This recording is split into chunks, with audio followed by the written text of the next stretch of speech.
बिस्मिल्लाहिर्रहमानिर्रहीम अस्सलाम वालेकुम। मैं आज आपको वेलकम करता हूँ एक और मर्तबा शाह ग्रुप एजुकेशनल चैनल के ऊपर। शाह ग्रुप एजुकेशनल चैनल के अंदर हम 9th क्लास के बारे में और 10th क्लास के बारे में सारे सब्जेक्ट्स के बारे में बात कर रहे हैं।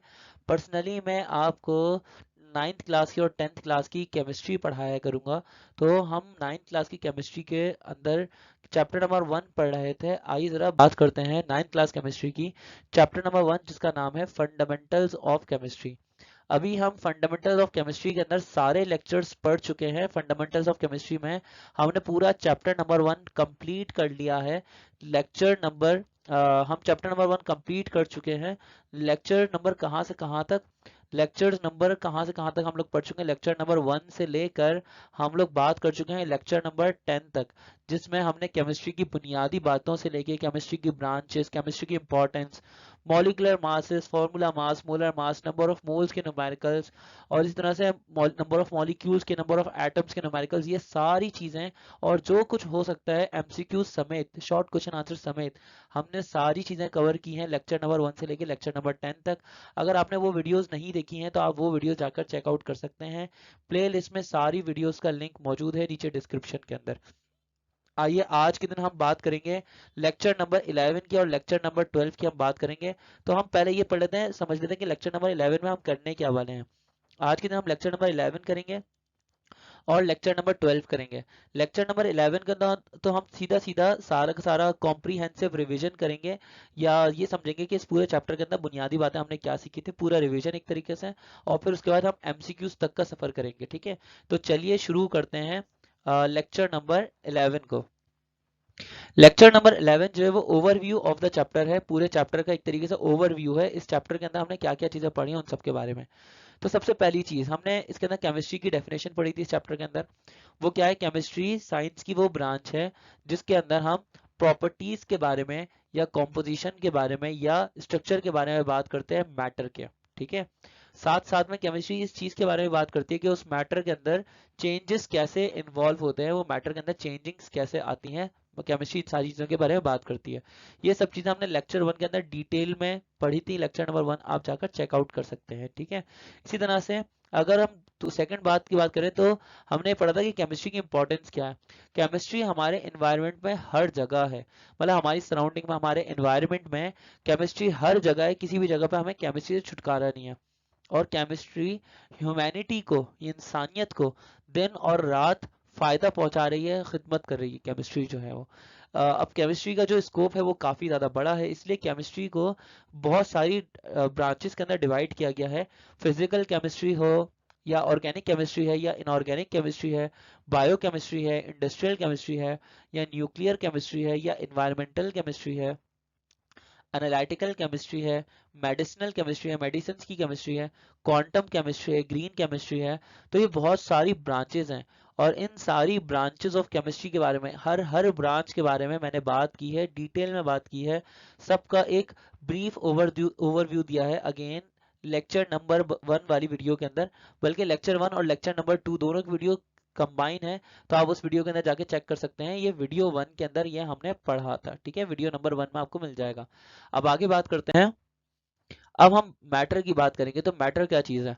मैटर बेसिकली हर वो चीज़ है जिसका कुछ ना कुछ वजन है, और उस वो कुछ ना कुछ जगह घेर रही है। Matter is anything which has mass and occupy space, हम उसको कहते हैं मैटर। तो मैटर के बारे में हमने बात करी थी। मैटर की 3 स्टेट्स होती हैं जो कि 3 कॉमन स्टेट्स हैं। पहली स्टेट है सॉलिड, दूसरी स्टेट है लिक्विड, और तीसरी स्टेट है गैस। प्लाज्मा जो है वो, प्लाज्मा भी मैटर की 4th स्टेट कंसिडर किया जाता है। जो डिफरेंट स्टेट्स ऑफ मैटर हैं वो एक दूसरे डिफरेंस इसलिए हैं क्योंकि हर स्टेट के अंदर डिफरेंस ऑफ एनर्जी अलग अलग है। हर मैटर की स्टेट के अंदर डिफरेंस ऑफ एनर्जी अलग अलग है, और किसी में ज़्यादा है, किसी में कम है। अगर मैं बात करूँ सॉलिड की, तो सॉलिड स्टेबल होते हैं, इनके अंदर एनर्जी कम होती है। लिक्विड्स के अंदर एनर्जी थोड़ी ज़्यादा होती है, गैस के अंदर और एनर्जी ज़्यादा होती है, और प्लाज्मा के अंदर एनर्जी सबसे ज़्यादा होती है। आइए बात करते हैं, 4 की बात करते हैं। फोर्थ पॉइंट क्या है हमारा, कि matter is made up of smallest particles.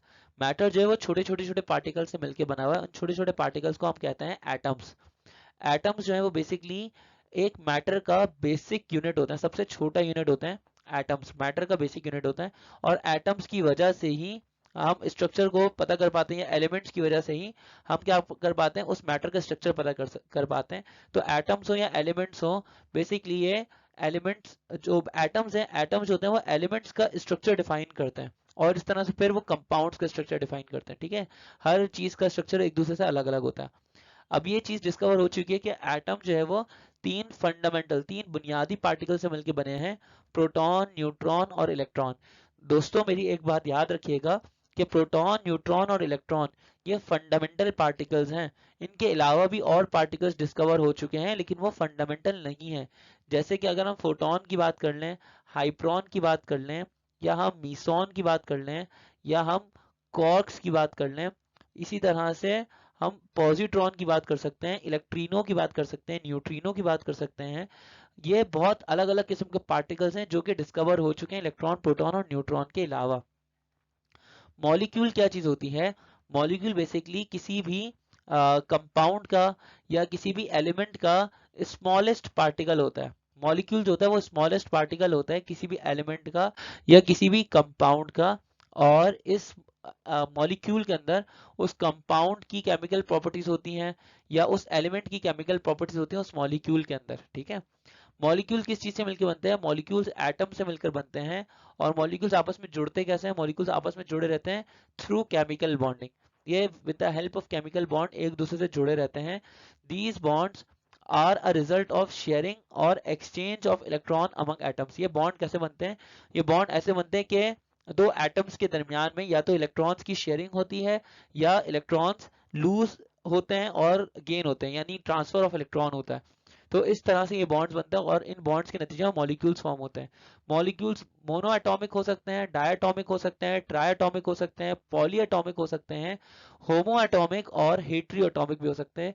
इन सब के बारे में डिटेल में बात की गई है, बहुत ज़्यादा डिटेल में बात की गई है लेक्चर नंबर 3 के अंदर और लेक्चर नंबर 4 के अंदर। लेक्चर नंबर 3 और लेक्चर नंबर 4 आपको क्लास 9 की वीडियो नंबर 2 के अंदर मिल जाएंगे। ठीक है, आप वहां पे जाकर सारी चीज़ों को चेकआउट कर सकते हैं और खुद से पढ़ भी सकते हैं, वापसी पढ़ सकते हैं। ठीक है, अगर कंप्लीट चीज़ों के बारे में पढ़ना है तो। अब आते हैं पॉइंट नंबर 7 में। जो मैटर का पीस होता है अगर वो प्योर फॉर्म में हो, मैटर का अगर कोई भी पीस प्योर फॉर्म में हो तो हम उसको कहते हैं सब्सटेंस।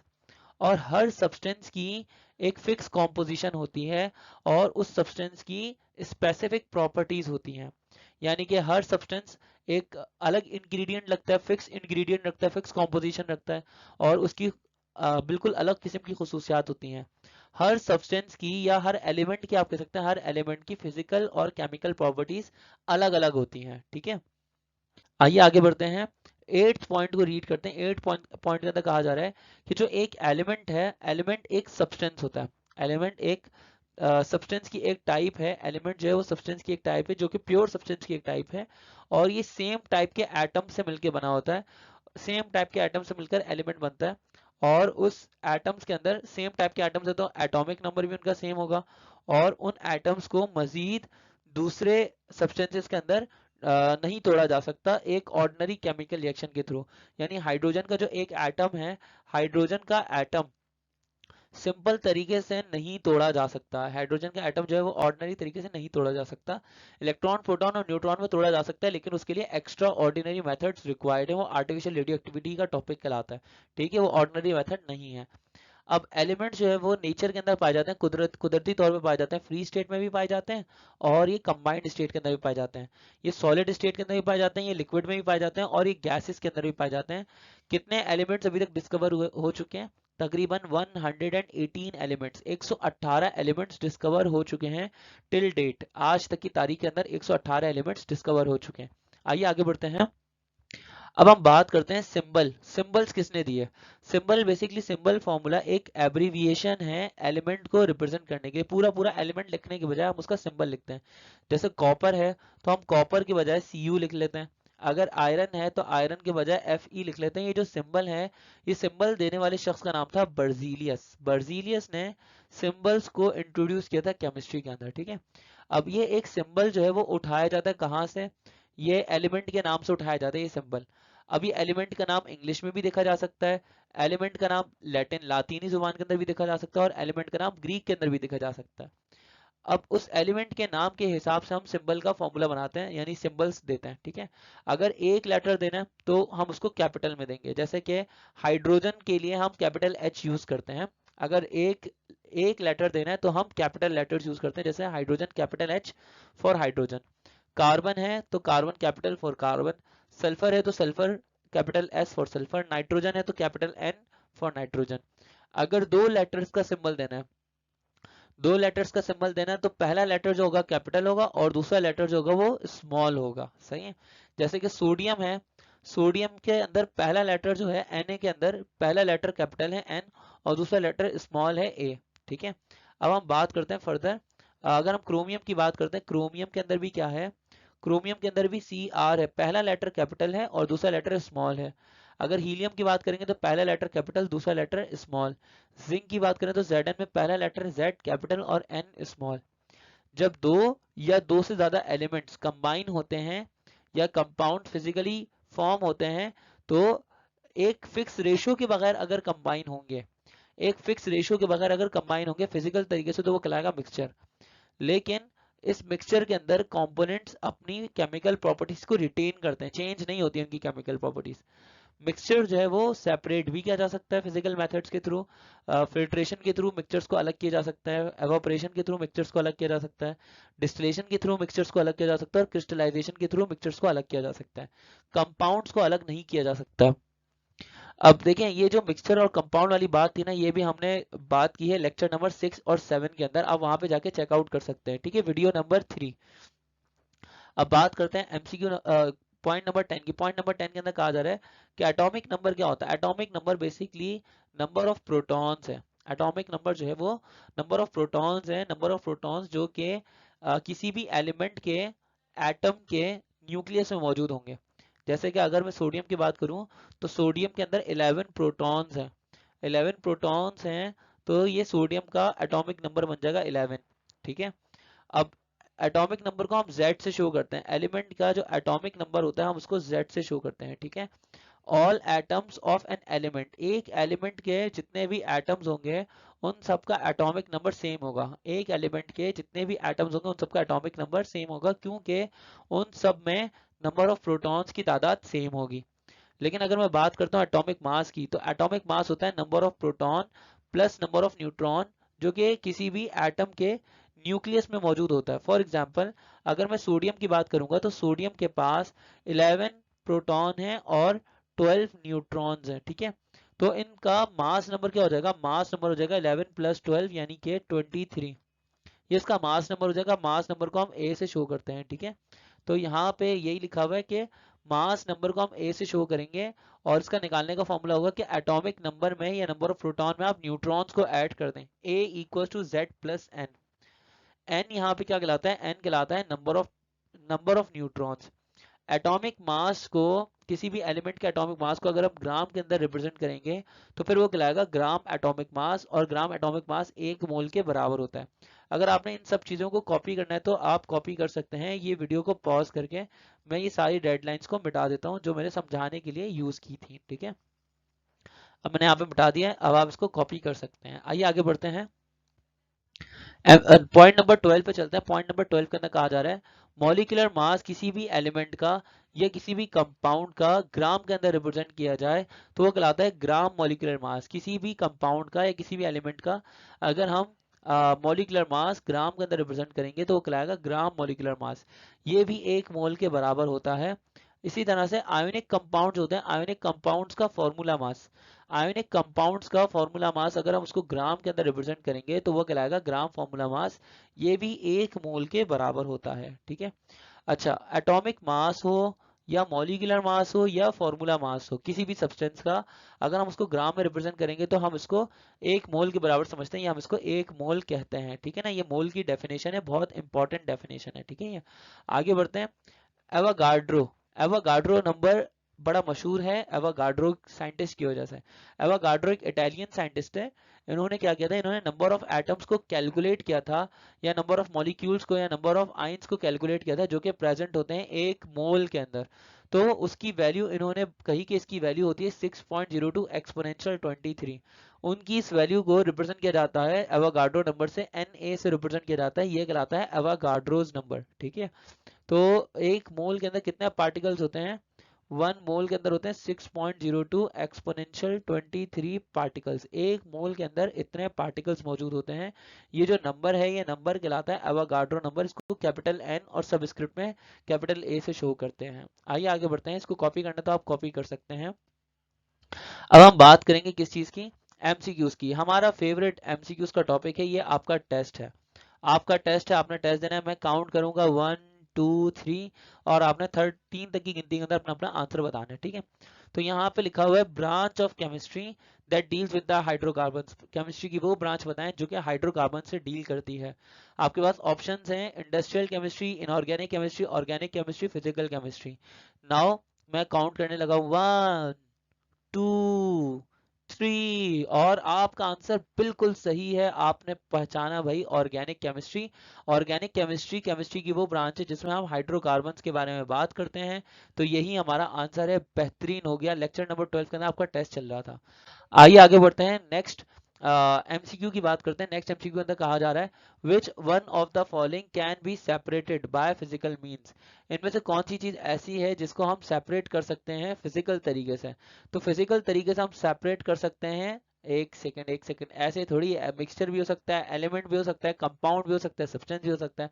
तो काउंट करेंगे 1 2 3, और आपका आंसर बिल्कुल सही है। आपका आंसर है मिक्सचर। तो मिक्सचर अगर आपका आंसर है तो बिल्कुल सही है। बेहतरीन हो गया भाई। आगे बढ़ते हैं।